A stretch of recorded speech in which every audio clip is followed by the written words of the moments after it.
All right, good afternoon. I am standing today interviewing, I'm standing in one of my favorite places interviewing Kathleen and Hannah from Kreger's Bakery. They're finalists for the Small Business of the Year Awards, which is coming up in a couple of weeks. And this is the 7th of 8 interviews that I've done with each of the finalists this year for that award in 2 categories. So good afternoon. Hello. Thanks for letting me swing in and smell the donuts. Let's start with what I've been asking the finalists to do is just share a little bit about the business and about yourselves, and let's start there. Sure. Okay. My name is Hannah. I am a native to Wausau. I have 4 kids that are 5, 6, 8, and 10. I'm Kathleen. I moved here about 6 years ago, and I have 3 children, 6, 7, and 3 years old. And you guys are the owners of Kreger's Bakery. Correct. Tell me a little bit about that path.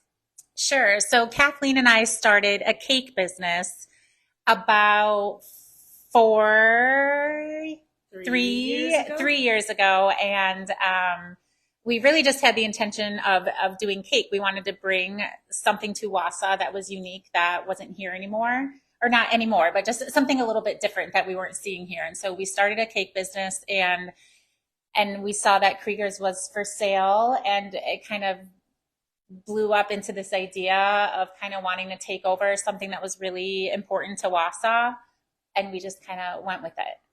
Awesome. And like I said, so we're standing in the showroom, the donut showroom here at Kreger's, and you've owned the business for a couple of years. You were nominated anonymously. All the Small Business of the Year Award nominees that's an anonymous sort of a process, and so somebody nominated Kreger's. You were asked to complete then an application, and then you were made a finalist. Tell us a little bit. That application forces you to kind of look at your history, and yes, your business's history maybe isn't as long as some, but you have come from point A to point B. Was there anything that kind of stood out when you went through that process? Sure.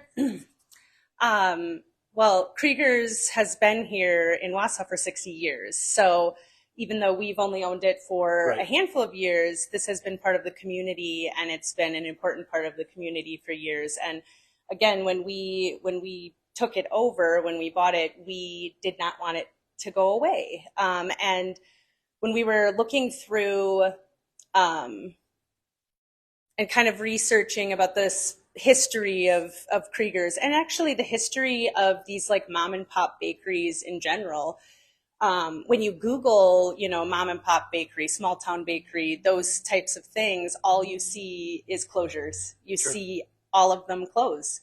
There's big manufacturing plants that do a lot of bakery, and there isn't that small batch bakery, many of them anymore. Mm-hmm. So when I was looking and I saw like all these places closing, it was for us learning about this business and how there's not a lot of these left. There's not a lot of those small town bakeries that have been a part of a community for years and years and years. And, in a way, it made us feel really proud of ourselves that not only did we kind of come in and revive a old bakery and a part of this community, but like we feel like we're doing okay at it. And, we've kind of like brought new life into a place that was probably on its way out.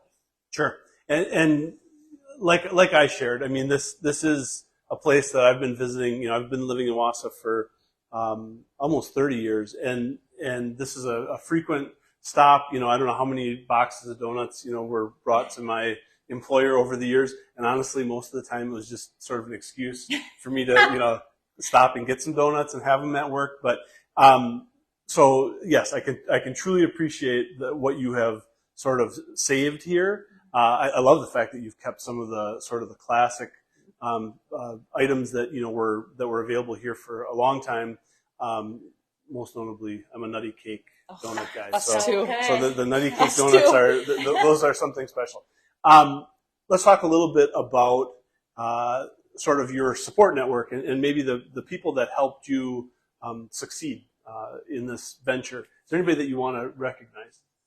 Well, I would say that we wouldn't have been able to do this, especially with all of our small children. There's a lot of small children. We wouldn't have been able to do it without support of like family and friends who came alongside us and helped us when we needed a babysitter or, things like that. Sure. That has been pivotal for us.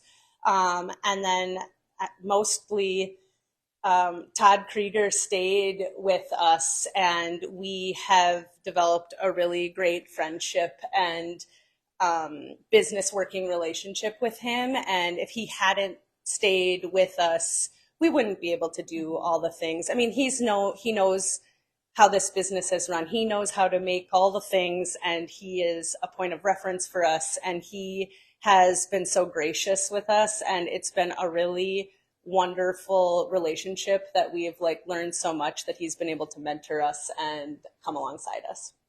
That's really cool. I got to meet Todd for the first time just a few minutes ago, and like I said, I've been here probably hundreds of times, and I don't think I've ever met Todd. It sounds like I was working out front here, previous to your ownership with his nieces and maybe sisters, and so that's pretty cool. I mean, that continuity is really probably extremely valuable. I could see that.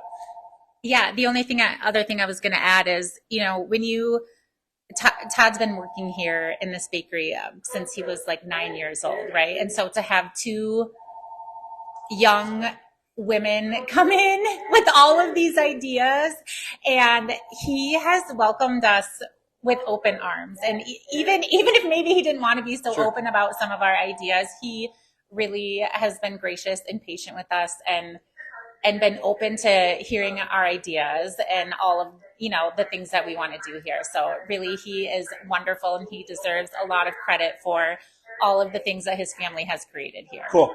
And that's really a unique and kind of interesting thing, and I appreciate being able to meet him earlier.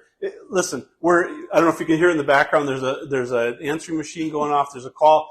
Listen, we're in a place where people are doing business, so we get it. It's totally okay. Anything you'd like to add before we wrap up? I mean, I guess just also to thank the community for supporting us, right? When you take over something that has been in a community for so long, it can also be hard for the community to welcome something different. And I think, people have also been patient with us and open to our new ideas and been very welcoming and supportive of us, taking this business over and, maintaining things that are here that have been wonderful, but also trying to add new things as well. So I think that has been really wonderful. We couldn't do it without the people coming here. So absolutely. Well, thank you. Thank you for the time. I know you're busy, and we appreciate it. And congratulations on being named a finalist. Thank you. We look forward to celebrating with all the finalists and with the two recipients in a couple of weeks. So to wrap up, our business month for the Chamber kicks off next week.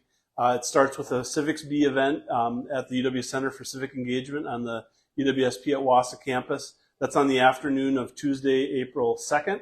And that event features a competition with local, or actually regional middle schoolers. And there's some great prizes, and it's going to be an interesting first time for us to run that event. A week after that then is on April 9th, which is also Tuesday in the afternoon at the Hilton Garden Inn in Rib Mountain. That's where we will announce the two recipients of the Small Business of the Year Awards. That program is a 5 o'clock program. We've got our MCs from Channel 9, Eric Morotek and Melissa Langben, and it's a fun opportunity to celebrate local small businesses. And then the following week, on Thursday, April 18th, is the Expo, which is kind of our Super Bowl, and we're looking forward to seeing, again, hundreds and thousands of visitors and booths and all the fun that goes along with that. That's followed in the evening by a Fun at Expo event, which has got food and drink from a lot of different members. And then we wrap up the month in the last week of April on Monday the 29th with a human resources workshop that will be held out at NTC. There's more details about all these programs on wausauchamber.com. We hope to see you at all of them. And Kathleen, Hannah, thank you again for spending some time with me this afternoon. And we have one more of these interviews to do with Restlawn. That will be next week. And we will then have spoken to all 8 finalists. So thank you. Great. Thank you.